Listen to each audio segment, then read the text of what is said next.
देश के भोपाल शहर का मौसम आज अलग ही रूप में था। बादल गरज रहे थे, बिजलियां चमक रही थीं और धीरे धीरे हवाएं चल रही थीं। मौसम देख लग रहा था कि कुछ देर में जोरदार बारिश आएगी और पूरा शहर बारिश के पानी से भीग जाएगा। वहीं भोपाल शहर के एक सुनसान इलाके में एक लड़का, जिसकी उम्र लगभग 22 साल की होगी, वो बड़ी ही बेसब्री से किसी के आने का इंतजार कर रहा था। वो उस सुनसान इलाके के अकेला नहीं था, उसके साथ उसकी एक ब्रांडेड कार और कार का ड्राइवर था। ड्राइवर कार के पास शांति से सीधा खड़ा था और वो लड़का कार से दूरी बनाए हुए काफी समय से किसी के आने का इंतजार कर रहा था। उसके हैंडसम चेहरे पर परेशानी के भाव थे और वो अपनी वॉच में टाइम देखते हुए उसी परेशान भरी आवाज में खुद से कहता है, आन्या, कहाँ रह गई तुम? अब मुझे तुम्हारी फिक्र हो रही है। वो लड़का जल्दी से अपने लेदर जैकेट से अपना मोबाइल निकालता है और कॉल करने लगता है। तभी वहां एक ऑटो रिक्शा आकर रुकती है। वो लड़का रुककर ऑटो की तरफ देखता है। ऑटो ड्राइवर को पैसे देकर एक खूबसूरत लड़की, जिसने अभी एक ब्लू जीन्स के साथ वाइट शॉर्ट कुर्ती पहनी थी, उसकी उम्र ज्यादा नहीं, लगभग 20 साल होगी, वो ऑटो रिक्शा से उतरकर बाहर आती हैं। ऑटो रिक्शा वहां से चला जाता है। लड़की घूमकर जल्दी से उस लड़के की तरफ बढ़ती है। लड़का भी उस लड़की को देख जल्दी से उसकी तरफ बढ़ता है। दोनों करीब आकर रुकते हैं। लड़का डांट लगाते हुए कहता है, आन्या, कहाँ रह गई थी तुम? आन्या अपनी प्यारी और शांत आवाज में कहती हैं, सॉरी विहान, ऑटो नहीं मिल रहा था इसलिए देर हो गई। मुझे माफ कर दो, तुम्हें मेरा वेट करना पड़ा। विहान जल्दी से आन्या को गले लगाता है और शांत आवाज में कहता है, मैं नाराज नहीं था आन्या, बस तुम्हारी फिक्र हो रही थी। ऑटो नहीं मिल रहा था तो मुझे कॉल कर देती, मैं तुम्हें लेने आ जाता। आन्या अपने आप को विहान से दूर करते हुए सीरियस टोन में कहती हैं, हाँ, तुम्हें कॉल करके बुलाती और मेरे मोहल्ले वाले मुझे तुम्हारे साथ देख लेते और फिर मेरे पापा तुमसे सीधा जेल में बात करते।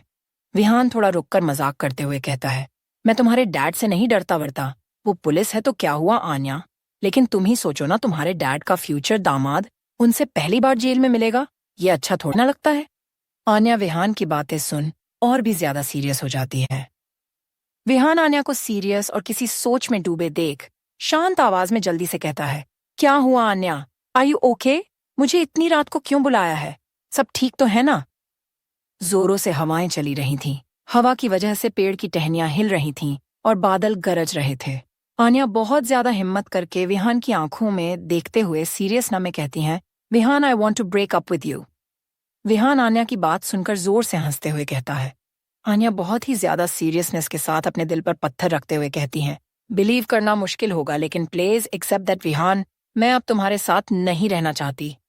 विहान चिढ़ते हुए थोड़ा सख्त आवाज में कहता है, Aanya, don't do this please, today is not April fool and I don't like this kind of jokes. Aanya जल्दी से सख्त कठोर बनते हुए कहती हैं, विहान, तुम जानते हो मुझे मजाक करना नहीं पसंद और मैंने अपना मन बता लिया है, मैं अब तुम्हारे साथ नहीं रहना चाहती हूँ। विहान बिना कुछ कहे हैरानी से आन्या को देख रहा था। आन्या आगे की बात कहने के लिए अपने अंदर हिम्मत लाने की कोशिश करते हुए कहती हैं, विहान, मैं इस बारे में तुमसे कब से बात करना चाहती थी लेकिन कभी मौका ही नहीं मिला, लेकिन अब बिल्कुल सही टाइम है, मुझे इस रिलेशनशिप को खत्म करना है। विहान अपने दिल में उठ रहे दर्द को बड़े मुश्किलों से काबू करते हुए शांत आवाज में कहता है, आन्या, मुझे रीजन जानना है, मुझे जानना है तुमने ये डिसीजन क्यों लिया। हमारे बीच सब कुछ तो सही चल रहा था, क्या मैंने कोई गलती की है? अगर की है तो बताओ, मैं सब ठीक कर दूंगा। आन्या जानती थी कि विहान उससे ये सवाल जरूर करेगा, लेकिन उससे शक्ति से जवाब देना होगा, इसलिए आन्या अपनी आवाज में गुस्सा भरते हुए कहती हैं, वही तो विहान, तुम पूरी बात सुनते ही नहीं हो। इस रिलेशनशिप की वजह से मेरी स्टडीज पर फर्क पड़ रहा है। तुम्हें पता है, मेरे एग्जाम के टाइम पर मैं दिन रात तुमसे बातें करते रही, जिसकी वजह से मैं पढ़ नहीं पाई और मेरे मार्क्स बहुत कम आए। मुझे मम्मा पापा की डांट पड़ी।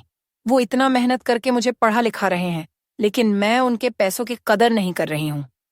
विहान शांत आवाज में बोला, आन्या, जिस वक्त तुम्हारे एग्जाम चल रहे थे उस वक्त मेरे भी एग्जाम चल रहे थे, लेकिन तब भी अभी मैंने तुमसे कुछ नहीं कहा।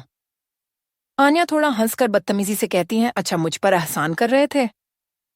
विहान, तुम्हारे मार्क्स कम नहीं आए हैं, मेरे आए हैं, तुम्हारा क्या है? तुम तो फ्यूचर में अपने डैड का बिजनेस संभाल लोगे लेकिन मेरा क्या होगा सोचा है। अभी मुझे तुम्हें भूलकर अपनी स्टडीज पर ध्यान देना होगा। तुम्हें अपने फ्यूचर की चिंता नहीं, लेकिन मुझे है। मैं इस तरह किसी लड़के की वजह से अपना फ्यूचर बर्बाद नहीं कर सकती। विहान आन्या की बात समझते हुए शांत आवाज में कहता है, मैं तुम्हारी बात समझ रहा हूं आन्या। हम इसका सोल्यूशन भी निकाल लेंगे, लेकिन हमारा अलग होना इसका सोल्यूशन नहीं है। आन्या अपने दिल पर पत्थर रख रूड बिहेव करते हुए कहती है, लेकिन विहान अब तुम मुझे पसंद नहीं हो। ये भी एक रीजन है तुमसे अलग होना का।